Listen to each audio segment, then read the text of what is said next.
अगर ये सुनने में आए कि हिंदुओं को उनके मंदिर जाने से रोका गया तो दिमाग में आएगा कि ये पाकिस्तान या अफगानिस्तान की कोई घटना होगी।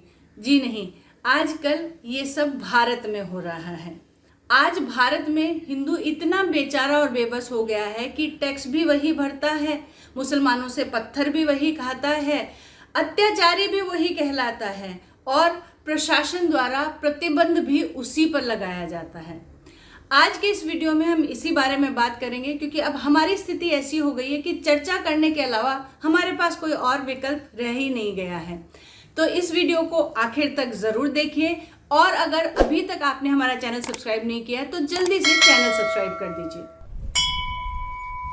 नमस्ते, मैं हूं दीपा सिंह और आप देख रहे हैं हिंदू पोस्ट। जहां तक यात्रा का विषय है, क्योंकि महीना भर पहले ही जिस प्रकार की वहाँ घटनाक्रम हुआ है, तो वहाँ की लॉ एंड ऑर्डर की व्यवस्था बनी रहे, सुरक्षा रखना ये सरकार का दायित्व होता है। हमने अपील भी की है और अपील करने के बाद हमारे एडमिनिस्ट्रेशन ने, पुलिस ने, प्रशासन ने ये निर्णय लिया है कि यात्रा न करके सब लोग अपने अपने स्थानीय मंदिरों में जाकर जलाभिषेक का कार्यक्रम करें। श्रावण के अंतिम सोमवार के उपलक्ष्य में संयुक्त हिंदू समाज ने मिलकर मेवात में ब्रजमंडल शोभा यात्रा निकालने की तैयारियां शुरू कर दी, जो कि बहुत ही नॉर्मल सी बात है, क्योंकि श्रावण में पूरे देश भर में लोग जो हैं वो सोमवार को शिव मंदिरों में जाकर जलाभिषेक करते हैं। लेकिन मेवात में ये बात उतनी साधारण नहीं थी, क्योंकि हरियाणा सरकार ने शोभा यात्रा निकालने पर प्रतिबंध लगा दिया। आपको ये बात अजीब नहीं लगती कि जो लोग इन शोभा यात्राओं पर पत्थर बरसाते हैं, आगजनी करते हैं, गोलियां बरसाते हैं, उन पर प्रतिबंध लगाने की बजाय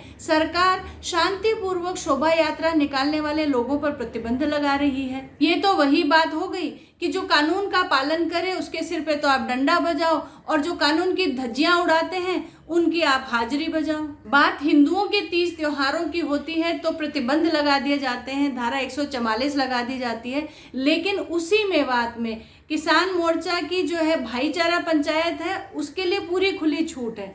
खाली सारे प्रतिबंध ले दे के हिंदुओं पर थोप दिए जाते हैं। सन 1947 में जब देश का बंटवारा हुआ तो मुसलमानों को एक पूरा अलग देश दे दिया था, लेकिन फिर भी सारे मुसलमान भारत छोड़ के गए नहीं, वो भारत में ही रहे और आज 77 साल बाद उन्होंने भारत के अलग अलग क्षेत्रों में छोटे छोटे मिनी पाकिस्तान बना दिए हैं। ये मिनी पाकिस्तान हिंदुओं के लिए नो एंट्री जोन होते हैं।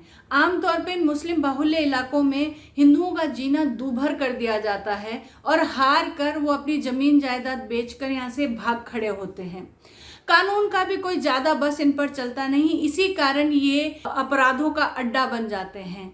और अगर हिंदुओं के मंदिरों को जाने का रास्ता इन मिनी पाकिस्तानों से होकर निकलता है तो कानून भी जो है वो हिंदुओं को प्रतिबंधित करता है कि आप अपनी शोभा यात्राएं ना निकालें, बजाय इनके कि वो लोग जो इन शोभा यात्राओं में विघ्न डालते हैं उनको रोके, क्योंकि कानून को भी इनसे डर लगता है। क्योंकि आज की तारीख में वहाँ पे अवैध रूप से बसते हुए रोहिंग्याज और बांग्लादेशी एक बहुत बड़ा वोट बैंक बन जाते हैं और किसी न किसी लोकल पॉलिटिशियन का इनके सिर पर हाथ रहता है। मेवात में शोभा यात्रा निकालने के लिए अड़े हिंदू संगठनों को मीडिया बार बार ये सवाल पूछ रहा है कि अगर प्रशासन ने रोक लगाई है तो आपको शोभा यात्रा निकालनी ही क्यों है। लेकिन मेरा मीडिया से भी एक सवाल है कि आखिर ये प्रतिबंध शोभा यात्रा पर लगाया ही क्यों गया है। इनफैक्ट मीडिया को जाकर सरकार से ये सवाल पूछना चाहिए कि जब हम बात करते हैं कि हम एक धर्मनिरपेक्ष राष्ट्र में रहते हैं जहां हर धर्म को समान अधिकार है, वहां बार बार सारे प्रतिबंध हिंदू धर्म के लिए ही क्यों? क्या अगर आज मुद्दा मुहर्रम के ताजिए निकालने का होता तो भी हरियाणा सरकार सेम ही डिसीजन लेती? क्या इसी प्रकार का प्रतिबंध तब भी लगाया जाता? सन 1947 के बंटवारे में जो गलती हो गई थी, अब वक्त आ गया है कि उस गलती का करेक्शन किया जाए और ये करेक्शन तभी संभव है जब पूरा हिंदू समाज जो है वो ऊंच नीच और जाति पाति के डिफरेंसेस को भूलकर एक साथ आए। क्योंकि हैं तो हम बहुसंख्यक, लेकिन हम आपस में इतने बटे हुए हैं कि हमारे बीच की दरारों का फायदा पॉलिटिकल पार्टीज उठाती है। कभी फ्री इलेक्ट्रिसिटी के नाम पर तो कभी जात पात के नाम पर हम बड़ी आसानी से बिखर जाते हैं। आज हिंदू अपने ही देश में इतना मजबूर और बेबस है कि उनको शांतिपूर्वक शोभा यात्रा निकालने के लिए भी परमिशन लेनी पड़ती है। जबकि हमारी शोभा यात्राओं में क्या होता है, ढोल मंजीरे नगाड़े और भक्ति भाव, यही सब तो होता है। पूरी शांति से निकलती है हमारी शोभा यात्राएं, लेकिन फिर भी उसके लिए हमको परमिशन लेना पड़ता है। और परमिशन भी कैसी मिलती है कि आप इस रास्ते से निकलिए, आप मुस्लिम बाहुल्य इलाकों से मत निकलिए, आप जब मस्जिद को क्रॉस करो उस वक्त ढोल नगाड़े बंद कर दीजिए, क्योंकि जो है मुसलमानों की भावनाएं आहत होती हैं।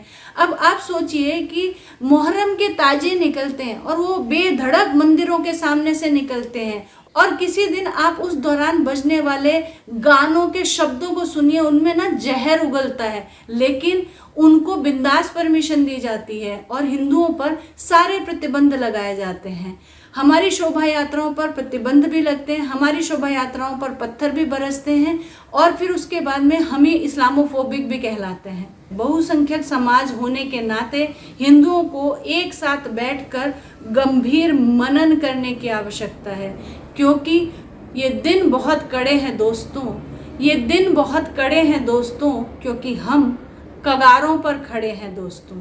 ऐसे और वीडियोस के लिए हमारे साथ बने रहिए, देखते रहिए हमारा चैनल हिंदू पोस्ट। नमस्ते।